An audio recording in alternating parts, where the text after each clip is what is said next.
අයිබෝන් ඉතින් අදත් ඔගොල්ලන්ට 2026 BST සත්කාරය කියන එක යටතේ අපි කුඩා කැල්කියුලේෂන් එකක් අරගෙන ආවා. ඉතින් අද දවසේ අපි කැල්කියුලේෂන් එක විදියට තෝරගත්තේ කිරිවල ගුණාත්මයේ යටතේ කොහොමද කිරි වල අම්ල ප්‍රතිශතය එහෙම නැත්නම් කිරි නරක් වෙනකොට කොහොමද අම්ල හැදෙන්නේ ඒ අම්ල ප්‍රතිශතය ගණනය කරලා කිරිවල ගුණාත්මය ප්‍රකාශ කරන්න කොහොමද කියන එක තමයි අපි කතා කරන්න යන්නේ. ඉතින් අදත් වෙනදා වගේම මම ඔයගොල්ලන්ට ග්‍රීන් බෝඩ් එකේ මේක පැහැදිලි කරලා රූප සටහන් සහ කැල්කියුලේෂන් පාර්ට් එක දීලා තියෙනවා. ඉතින් අපි කොහොමද මේක කරන්නේ කියලා කතා කරමු. දැන් ඔයගොල්ලන්ට ඉස්සෙල්ලා මම මෙතන රූප සටහන පැහැදිලි කරන්නම්. ඉතින් බලන්න මෙන්න මේ රූප සටහනේ අපි විවෘතයක් අරන් තියෙනවා. ඊට පස්සේ මේ විදියට අනුමාපන පාස්කුවක් අරගෙන අපේ අනුමාපන පාස්කුවට කිරි මිලිලීටර් 9ක් අරන් තියෙනවා. ඇත්තට මේ කිරි මිලිලීටර් 9ක් ගන්න කැල්කියුලේෂන් එක පහසු කරන්න. ඊට පස්සේ අපි මෙන්න මේ බියුරේට්ටුවට ගන්නේ 0.1 ml සෝඩියම් හයිඩ්‍රොක්සයිඩ් ද්‍රාවණය. මම මෙන්න මෙතන 3 ml කියලා දාලා තියෙන්නේ. මෙන්න මේ කිරි මිලිලීටර් 9 අනුමාපනය කරනකොට වැය වෙච්ච සෝඩියම් හයිඩ්‍රොක්සයිඩ් පරිමාවක් විදියට. ඒක උදාහරණයක් විදියට මම අරන් තියෙන්නේ ගාන හදනකොට ඒ මිලිලීටර් 3 අන්තර්ගත කරලා අපි ගාන හදමු. ඉතින් මෙන්න මේකෙදී අපි දන්නවා මේ අනුමාපනය කරන්නේ කොහොමද? කිරි මිලිලීටර් 9ක් අරගෙන ඒකට පිනොප්තැලින් දර්ශකයෙන් 0.2 3ක් දාලා අපි මේ බියුරේට්ටුවේ තියෙන සෝඩියම් හයිඩ්‍රොක්සයිඩ් බිඳුව වශයෙන් අනුමාපන පාස්කුවට එකතු කරනවා. එකතු කරනකොට මෙන්න මේ කිරිවල වර්ණ විපර්යාසයක් වෙනවා රෝස පාට. ඒ රෝස පාට වෙන අවස්ථාවේදී අපි අනුමාපනය නතර කරලා වැය වෙච්ච බියුරේට්ටු පාඨාංකය තමයි ලබා ගන්න. ඒ බියුරේට්ටු පාඨාංකය තමයි උදාහරණයක් විදිහට මම මෙතන මිලිලීටර් 3යි කියලා අරන් තියෙන්නේ. ඉතින් අපි එහෙනම් මෙන්න මේ අනුමාපනයේදී මොන වගේ ප්‍රතික්‍රියාවක්ද වෙන්නේ කියලා. ඇත්තටම මේකත් අම්ල බස්ම ප්‍රතික්‍රියාවක් සිද්ධ වෙන්නේ කිරි නරක් වෙනකොට මෙන්න මේ කිරිවල තියෙන ලැක්ටෝස් කියන එක ලැක්ටික් අම්ලයේ බවට පරිවර්තනය වෙනවා. මේක වෙන්නේ ඇත්තටම බැක්ටීරියා මගින්.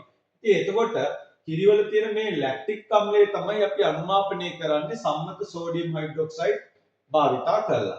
ඉතින් මේකෙදී සමීකරණයේදී ලැක්ටික් අම්ලයේ සෝඩියම් හයිඩ්‍රොක්සයිඩ් සමග ප්‍රතික්‍රියා කරලා ලවණය සහ ජලය හදනකොට මේ දෙන්න අතර උදාසීනීකරණය වෙනකොට මේ දෙන්න අතර මවුල ප්‍රතිශතය වෙන්නේ නැත්නම් මවුල අනුපාතය වෙන්නේ 1:1.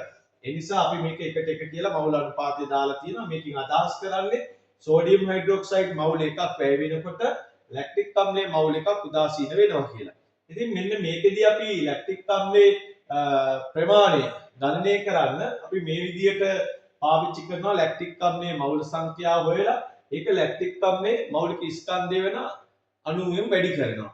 ඉතින් ඊට පස්සේ තමයි අපි ඒකේ කිරි අනුමාපනයට ගත්තේ කිරි මිලිලීටර් 9ක් ඉඳ අවසානෙට ඒක ප්‍රතිශතයක් ලෙස ගණනය කරනවා. ඉතින් ඒකෙදි සමීකරණය අපි ලියනවා මේ ප්‍රතිශතය හොයන සමීකරණේ 0.1 බෙදීම 1000 වැඩි කිරීම v සෝඩියම් හයිඩ්‍රොක්සයිඩ් පරිමාව ඒ කියන්නේ වැය වෙච්ච සෝඩියම් හයිඩ්‍රොක්සයිඩ් පරිමාව බෙදනවා කිරිවල තියෙන මිලිලීටර් 9 ඊට පස්සේ අණුවෙන් වැඩි කරන්නේ ලැක්ටික් අම්ලයේ මෞලික ස්කන්ධයේ 90යි. එතකොට අපිට ලැක්ටික් අම්ල ප්‍රමාණය ගන්න පුළුවන්. ඊට පස්සේ අපි 100න් වැඩි කරනවා එක ප්‍රතිශතයක් බවට පරිවර්තනය කරන්න. ඉතින් අපි මෙන්න මේ සමීකරණයට මේ උදාහරණයට අනුරූපව තියෙන දත්ත ටික ආදේශ කරමු. ඒ අනුව අම්ල ප්‍රතිශතය හොයමු. මෙතන 0.1 බෙදීම 1000 කියලා කියන්නේ මෙන්න මේ සෝඩියම් හයිඩ්‍රොක්සයිඩ් තුළ සාන්ද්‍රණය. ඊට පස්සේ 3 ml කියලා අරන් තියෙන්නේ මෙන්න මේ පරීක්ෂණයේදී වැය වෙච්ච සෝඩියම් හයිඩ්‍රොක්සයිඩ් පරිමාව. 9 ml කියලා අරන් තියෙන්නේ අපි අනුමාපනයට ගත්ත කිරි මිලිලීටර් ප්‍රමාණය. අණුවෙන් අපි ආපහු වැඩි කරන්නේ එතකොට එකෙන් ලැක්ටික් අම්ලයේ තියෙන ප්‍රමාණය ස්කන්ධය ගන්න පුළුවන්. ඊට පස්සේ අපි 100න් වැඩි කරලා ප්‍රතිශතය බවට පරිවර්තනය කරනවා. ඉතින් අවසානට මේක සුළු කරපුවාම මේ සමීකරණේ අපිට එනවා 0.3ක් කියලා. දැන් මෙන්න මේ 0.3ට අනුරූපව අපි බලන්න ඕනේ ඊළඟට ඇත්තටම ගත්තාම කිරිවල ගුණාත්මය මෙන්න මේ ලැබෙන අගයත් එක්ක කොහොමද සංසන්දනය කරන්නේ? මම මෙන්න මෙතන පොඩි කොටසක් ගන්නම්. හරිද? රයිට්. මෙන්න මේ විදිහට කොටසක් අරගෙන ඒක පැහැදිලි කරන්න. ඇත්තටම ගත්තොත් මේ කිරිවල ලැබෙන ලැක්ටික් අම්ල ප්‍රතිශතය දශම 1.8ට වඩා අඩුවෙන් තියෙනවා. අඩුවෙන් තියෙනවා නම් ඒ කිරි නරක් වෙලා නැහැ. ඒ නිසා ඒ කිරි අපිට ගුණාත්මක යුක්ත කිරි කියලා කියන්න පුළුවන්. හැබැයි අපි 0.2 දක්වා ප්‍රතිශතයක් තියෙන කිරි ගුණාත්මයෙන් යුක්ත කිරීම කියලා කියන්නේ. නමුත් අපිට මෙන්න මේ කිරි පාවිච්චි කරන්න පුළුවන් නිෂ්පාදන ක්‍රියාවලියට. විශේෂයෙන්ම මේ 0.1 ප්‍රමාණය දක්වා ආම්ලිකතාවයේ තියෙන කිරි අපිට පැස්චරීකරණය කරලා නැවත භාවිතයට ගන්න පුළුවන්. ඒතකොට පැස්චරීකරණයකට මේක කැටි ගැසීමකට ලක් වෙන්නේ. හැබැයි 0.1ට වඩා වැඩියෙන් ප්‍රතිශතයක් තියෙන කිරි අපි නරක් වෙච්ච කිරි කියලා ගන්න.